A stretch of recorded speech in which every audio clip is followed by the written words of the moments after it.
Huli ang rider in tandem na nanghablot ng cellphone ng dalawang call center agent sa Rodriguez, Rizal. Aminado mga suspect sa krimen. Yan ang unang balita ni EJ Gomez. Balik kulungan ang dalawang lalaking ito dahil sa reklamong robbery snatching sa Rodriguez, Rizal.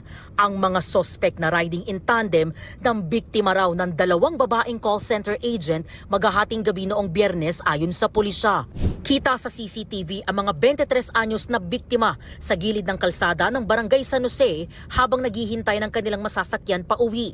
Hindi na nahagip ng CCTV pero sa bandang unahan lang daw ng kalsada sila nahablutan ng cellphone ng mga suspect. Sa may Barangay San Jose Bridge, yung snatcher ay doon sa baba. So ginapang lang niya sa packet doon sa may gilid, no? At hinablot nga itong cellphone ng dalawang babae.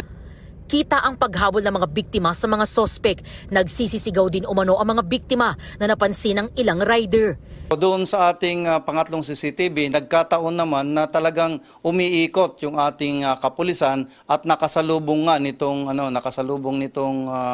concerned na rider at siya ang nagsabi mismo doon sa ating kapulisan na yung may robbery snatching na nangyari at nakasakay nga doon sa motor na nakasalubong nila. Isa raw sa mga sospek ang tumalon at naaresto ng mga pulis. Ang sospek naman na nakatakas sakay ng motorsiklo na aresto sa follow-up operation. Na-recover sa mga sospek ang motorsiklo, gayon din ang ninakaw na cellphone. Aminado ang mga sospek sa krimen. Gala-gala lang po kami. Tapos? Yun po, bigla na lang po ng Biglang? Nakablot po namin yung cellphone. Ano to, trick-trick lang ba, sir? Opo, humihingi po kami ng tawad. Yun lang po. Sa dalawa po namin complainant, humihingi po kami ng pasensya. Dati nang nakulong ang mga sospek dahil sa droga at nasa barangay watchlist din ayon sa pulisya.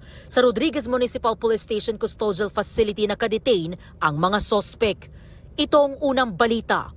EJ Gomez para sa GMA Integrated News. Igan, mauna ka sa mga balita, mag-subscribe na sa GMA Integrated News sa YouTube para sa iba't ibang ulat sa ating bansa.